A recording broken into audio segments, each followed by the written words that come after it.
All right, we're going to take a look at how to complete these task tracker calculations this week. And this is the setup here. And so just to go over this a little bit, this capital Q, this charge, that is your point charge, otherwise known as source charge. So we know that that Q, it is the center. It's the one that is providing the electric field and the electric potential that we're going to be discussing. All right, and then we also know that we have a test charge that is being placed on line C.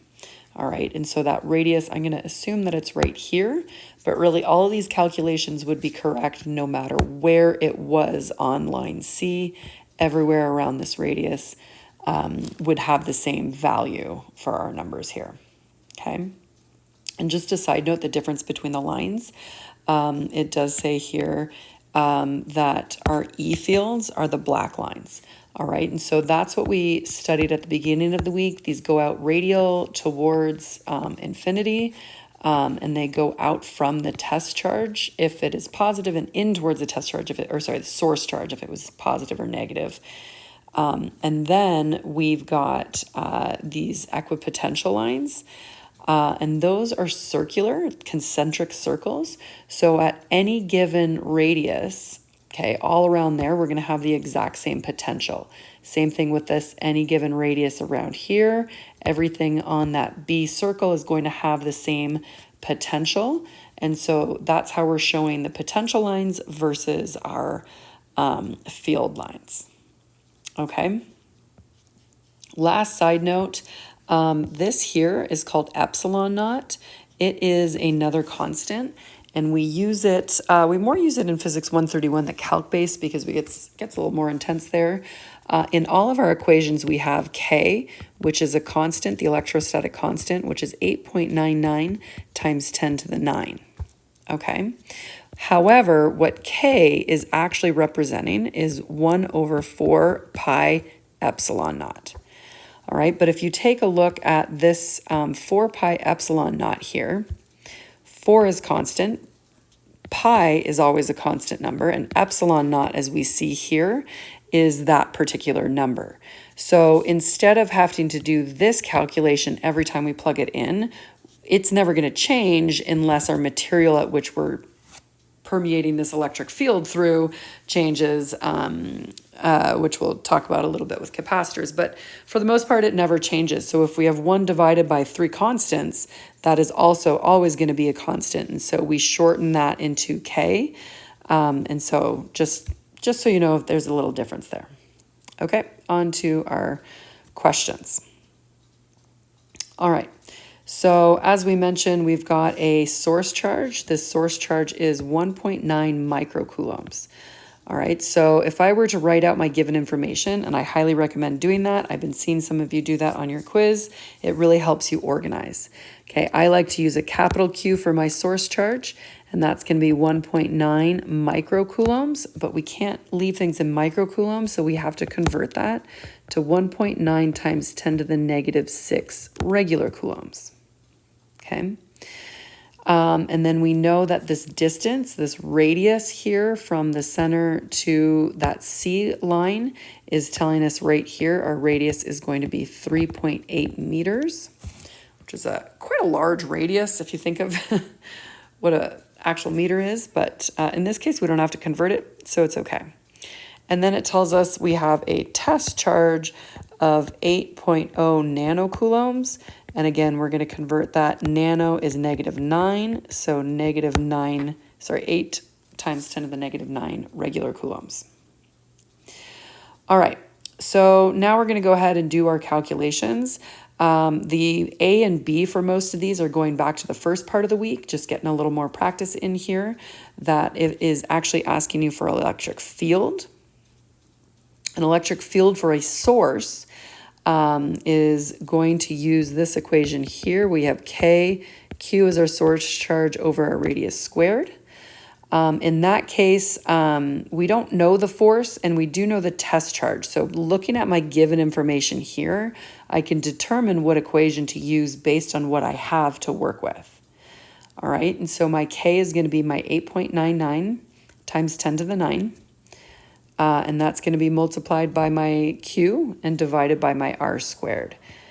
Just as a side note, we're going to put K, and then we're going to put 1.9 times 10 to the negative 6 divided by 3.8 squared. All right, one problem that we have sometimes is the way we enter things into our calculator. Please put parentheses around that 3.8 squared. Otherwise, sometimes, a lot of the time, it's going to divide by 3.8 and then square the whole answer instead of just squaring the 3.8 in that denominator there. All right, so when I put all of that together in my calculator, I got an answer of 1,183 newtons per coulomb. Okay, so that would be my electric field. The force, what I can do to find my force is, well, there's a couple things. I know that F is equal to KQ times Q over R squared. I do have all of those values, so I could have actually found this one first because I have both Q's and my R. But we also know that my electric field is equal to my force divided by that point charge or that test charge. And now that I have my electric field and I know my test charge, I could actually use this equation here, rearrange it, so my E times Q, and then solve for it that way. Theoretically, if you do your math correctly and enter it into your calculator, you should get the same answer regardless.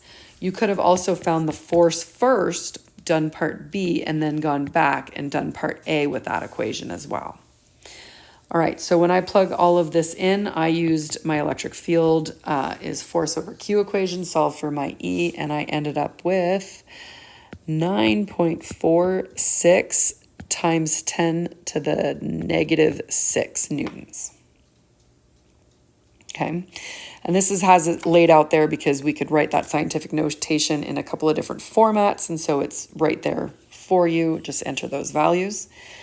And the last piece to our puzzle here is in this slide, what is the direction of the force on the test charge? Okay, and so this is where we have to use our logic. And a good point that needs to be made here is that anytime we're finding these values, please find the absolute value.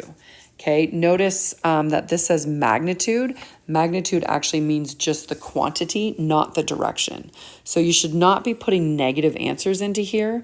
Just use your absolute values. Okay, similar to the lab that we were doing before, that little challenge one. You answer in the absolute values and then you decide what direction it's going to be, because depending on where you place that sensor, it's going to be different. Just like here, it all depends on our question. All right, in this question, I've got a positive point charge and a positive test charge.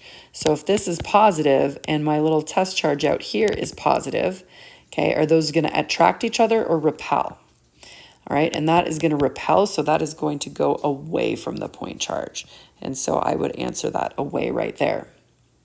All right, if this was negative instead of positive, then it would be attracted, so it would go in towards. So do not rely on the mathematics to give you that positive or negative. You should be calculating those absolute values and then looking theoretically at what is happening, whether we're attracting or repelling. So part D is where we get into our new equations. Here, hopefully you will have done some of those CFUs that have these equations as well. All right, and so in this case, if it is asking for our electric potential, which is different than our potential energy. Okay, so electric potential, which has a capital V, next week when we get into electricity and circuits, we will be calling that voltage, although technically it's a potential difference, but we will be referring to it as voltage. All right, but our potential is K times our source charge divided by R. Really the difference is that R versus R squared, and that's because we're going out at equal increments as opposed to the difference between these lines get exponentially greater because it's a circular dimension there. Okay, so in this case, we're using all the same numbers that we have before. So K is going to be our 8.99 times 10 to the 9. Our Q is our 1.9 times 10 to the negative 6. And our R is that 3.8. So when I plug all of that into my calculator correctly, divided by 3.8, no squared in this case, then in this case, I end up with 4,495 volts. Okay. So part E is going to be asking for our electric potential energy. So when we have our energy, we know we're going to be in joules. Hopefully you went through a lot of energy questions back in Physics 111. In this case, we just have one equation. We're only dealing with that potential energy. In our lab simulation, we're seeing that potential energy, so if I have a charge placed right there and it is positive, that's at a higher potential energy because it doesn't want to be close to that. And then if it is free to move, it's going to turn that potential energy into kinetic energy and move away. Again, if that was negative, hanging out right here, this is kind of a lower potential energy, and it's actually going to go in towards this. Sorry, it's a higher potential energy, but it's going to want to move in this direction. So it's going to lose its potential energy and turn that into kinetic energy, but moving towards that positive, similar to something rolling down a hill or being dropped. Okay. So in this case, our potential energy, sometimes looked at with a capital U for the symbol, is going to be Q over R squared. All right. Or we also know that our potential is going to be our potential energy divided by our test charge. All right. So notice the similarities between these two equations here and these two equations. Okay. We have this versus this. It's relating our force and our electric field. And then over here, we've got our energy, and then our energy with our divided by our test charge is going to be that voltage, okay, or potential. All right, so there's similarities between the relationship between electric potential and potential energy, just like there's a relationship between electric field and electric force. All right. And so in this case, you could use either one of those because you already have your electric potential, so you could plug those two in, or we have both Q's and an R. Either way, when we plug this all in properly, we're going to end up with 3.60 times 10 to the negative 5 joules. All right. And so that's how we're doing those two calculation questions. Please make sure you're adding those to your equation sheets as well.